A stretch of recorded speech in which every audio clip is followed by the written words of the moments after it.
नमस्कार। आप देख रहे हैं भव्याश्री न्यूज और मैं हूं आपके साथ आदित्य।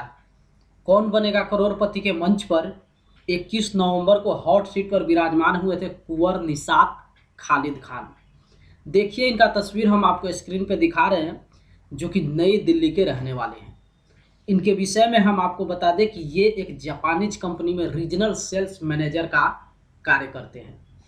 इस वीडियो में आप जानने वाले हैं कि केबीसी के मंच से निषाद खालिद खान कितनी राशि जीत कर गए हैं। साथ ही प्रतिभागी को जो 3 लाइफलाइन दिया जाता है, वो तीनों लाइफलाइन का इस्तेमाल ये कौन कौन से सवाल पे किए हैं और उस सवाल का प्राइस कितना था। लेकिन उससे पहले हम आपको बता दें कि कौन बनेगा करोड़पति के मंच तक पहुंचने के लिए ये पिछले लगातार 24 सालों से प्रयास कर रहे थे और 24 साल के प्रयास के बाद 2024 में इनको मौका मिला है हॉट सीट पर विराजमान होने का, जहां 21 नवंबर को कौन बनेगा करोड़पति के मंच पे ये विराजमान होते हैं और फास्टेस्ट फिंगर फर्स्ट राउंड जीतने के बाद हॉट सीट पर विराजमान होकर 12,50,000 की राशि जीत कर जाते हैं। 12,50,000 जीतने के बाद महानायक अमिताभ बच्चन इनसे 25 लाख का प्रश्न पूछते हैं और उसी प्रश्न पे इनको गेम को जो है क्विट करना पड़ता है। हालांकि इनका लाइफलाइन बचा हुआ था। आगे इस वीडियो में हम आपको दिखाएंगे कि ऐसी क्या स्थिति उत्पन्न हुई है कि लाइफलाइन बचने के बावजूद इनको 25 लाख के प्रश्न पे गेम क्विट करना पड़ा है। और एक और जानकारी इनके विषय में हम आपको दे दें कि जिस तरीके से ये गेम को खेल रहे थे और लाइफलाइन जहां बचा हुआ था, अगर किस्मत साथ देता तो 100 नहीं 110% कौन बनेगा करोड़पति के मंच पे ये 1 करोड़ के प्रश्न तक अपना सफर तय कर पाते। लेकिन दुर्भाग्य से ऐसा कुछ भी नहीं हुआ है और कौन बनेगा करोड़पति के मंच पे 25 लाख के प्रश्न पे ऐसी स्थिति उत्पन्न हुई है कि इनको गेम को क्विट करना पड़ा है और 12,50,000 राशि ये जीत कर गए हैं। अब चलिए आपको दिखाते हैं कि आखिर ये अपने लाइफलाइन का इस्तेमाल कौन कौन से सवाल पे किए हैं। तो हम आपको बता दें, कुंवर निषाद खालिद खान दुगुनास्त्र का इस्तेमाल करते हैं 1,60,000 के प्रश्न पे, जिस प्रश्न को अभी हम आपको स्क्रीन पे दिखा रहे हैं। सितंबर 2024 तक के संदर्भ में केंद्रीय सूक्ष्म लघु और मध्यम उद्यम मंत्री कौन है, यानी कि एमएसएमई का मिनिस्ट्री जो है किसके हाथ में है। 4 ऑप्शन है। Option A Shri HD Kumaraswamy, option B Shri Prahlad Joshi, option C Shri Dharmendra Pradhan और ऑप्शन डी श्री जीतन राम मांझी।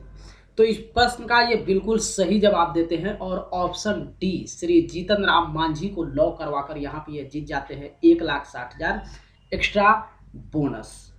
उसके बाद हम आपको बता दें कि ये 3,20,000 का भी बखूबी सही जवाब देते हैं। और जैसा कि आप लोग जानते हैं कि कौन बनेगा करोड़पति के मंच पे जब प्रतिभागी 3,20,000 जीत जाते हैं तो एक सेगमेंट चलता है जिसका नाम है सुपर संधू। सुपर संधू के दौरान कुंवर निषाद 6 प्रश्न का सही जवाब देकर जीत जाते हैं 60,000 और चूंकि इनका तीनों लाइफलाइन बचा हुआ था, इसी को लेकर इस 60,000 की राशि को इनके बैंक अकाउंट में ट्रांसफर कर दिया जाता है। उसके बाद हम आपको बता दें, ये अपनी पहली लाइफलाइन का इस्तेमाल करते हैं 12,50,000 के प्रश्न पे। अब इस वीडियो को देखकर ही आप समझ गए होंगे कि पहला लाइफलाइन जब ये 12,50,000 के प्रश्न पे इस्तेमाल कर रहे हैं तो कहीं ना कहीं नो डाउट जो दर्शक थे वो ये अपने दिमाग में सेट कर लिए थे कि ये जरूर कौन बनेगा करोड़पति के मंच पे 1 करोड़ के प्रश्न तक अपना सफ़र तय करेंगे। लेकिन चूंकि ये क्विज गेम शो है, यहाँ पे कुछ भी नहीं कहा जा सकता। सभी लाइफलाइन बचा हुआ रह जाता है और एक प्रश्न ऐसा सामने आ जाता है जहाँ पे प्रतिभागी गलत जवाब देकर सीधे नीचे गिर जाते हैं या फिर मजबूरन उनको गेम को जो है छोड़ना पड़ता है। देखिए 12,50,000 का सवाल हम आपको स्क्रीन पे दिखा रहे हैं। किस खेल दिग्गज के बेटे ने 1994 के एशियाई खेलों में लिएंडर पेस के साथ मिलकर युगल टेनिस में स्वर्ण जीता? 4 ऑप्शन है। Option A Wilson Jones, B Vinoo Mankad, C T Balaram और डी नंदू नाटेकर। तो इस प्रश्न का इनके पास सही जवाब नहीं मालूम था या फिर यूँ कहें कि 100% श्योर नहीं थे। इसी को लेकर ये अपनी पहली लाइफलाइन ऑडियंस पोल का इस्तेमाल करते हैं और जैसा कि देखिए स्क्रीन पे आप देख सकते हैं ऑडियंस की तरफ से सबसे ज़्यादा जिस ऑप्शन को वोटिंग दिया गया था वो था ऑप्शन डी, यानी कि नंदू नाटेकर। उसके बाद ये ऑप्शन डी को लॉक करवाकर जीत जाते हैं 12,50,000। 12,50,000 जीतने के बाद महानायक अमिताभ बच्चन इनसे पूछते हैं 25 लाख का प्रश्न, और इसी प्रश्न पे इनको गेम को जो है छोड़ना पड़ता है। यहाँ पे ये एक लाइफलाइन का इस्तेमाल भी करते हैं, एक लाइफलाइन भी ये छोड़ के जाते हैं, और इस प्रश्न पे ये गेम को क्विट कर देते हैं। स्थिति ऐसी क्यों उत्पन्न हुई है, चलिए सबसे पहले 25 लाख का प्रश्न जो है वो स्क्रीन पे देखिए, हम आपको दिखा रहे हैं। इनमें से किस चिकित्सीय स्थिति को उस व्यक्ति के नाम से भी जाना जाता है जिस व्यक्ति में इस रोग का पहली बार पता चला था? 4 ऑप्शन है। Option A AIDS, option B haemophilia B, option C hepatitis C, और ऑप्शन डी फीवर। तो आपको बता दें इस प्रश्न का कोई आइडिया नहीं था कुंवर निषाद खालिद खान के पास। इनके पास एक लाइफलाइन, 2 लाइफलाइन अभी बचा हुआ था, तो ये अपनी दूसरी lifeline video call of friend का यहाँ पे इस्तेमाल करते हैं। स्क्रीन पे देखिए, जिनको वीडियो कॉल के रूप में आप देख रहे हैं, इनके विषय में हम आपको बता दें, इनका नाम है ममनून खान और ये इनके मित्र है।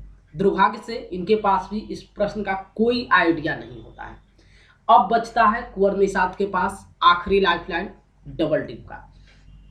लेकिन डबल डिप जहां एक तरफ प्रतिभागी को सुविधा प्रदान करता है एक लाइफलाइन देकर, वहीं दूसरी ओर ये बड़ा खतरनाक भी साबित हो जाता है। कई बार प्रतिभागी इस लाइफलाइन का इस्तेमाल करके गलत जवाब देते हैं और जीती हुई राशि भी वो खो देते हैं। यहाँ पे चूंकि इस प्रश्न में इनको कोई आइडिया नहीं था, अगर ये डबल डिप इस्तेमाल कर भी लेते तो हो सकता है यहाँ पे ये गलत जवाब देकर नीचे गिर जाते। इसी को लेकर यहाँ पे ये गेम को क्विट करना ही बेहतर समझे हैं, और इसी 25 लाख के प्रश्न पे ये गेम को क्विट कर कौन बनेगा करोड़पति के मंच से 12,50,000 की राशि जीत कर गए हैं। हालांकि एक जानकारी हम आपको दे दें कि जब ये गेम को क्विट करते हैं तो उसके बाद ये अपने गेस के आधार पे ऑप्शन ए यानी कि एड्स को लॉक करवाते हैं, जो कि बिल्कुल इस प्रश्न का गलत विकल्प है। इसका सही जवाब है ऑप्शन बी यानी कि हीमोफीलिया बी। इसी 25 लाख के प्रश्न पे 21 नवंबर को कौन बनेगा करोड़पति के मंच पे कुंवर निषाद खालिद खान गेम को क्विट करते हैं और इस मंच से 12.5 लाख की राशि जीत कर जाते हैं। इनके विषय में चलते चलते एक और जानकारी हम आपको दे दें। हालांकि ये एक्टर बनना चाहते थे, लेकिन किसी कारणवश ये अपने सपने को पूरा नहीं कर पाए। लेकिन हाँ, इतना जरूर है, जो पिछले 24 सालों से ये प्रयास कर रहे थे केबीसी के हॉट सीट पे विराजमान होने का, वो इनको मौका जरूर मिला है जब ये 21 नवंबर को जो है फास्टेस्ट फिंगर फर्स्ट टाइम जीतने के बाद केबीसी के हॉट सीट पे विराजमान हुए और यहाँ से 12.5 लाख की राशि जीत कर गए।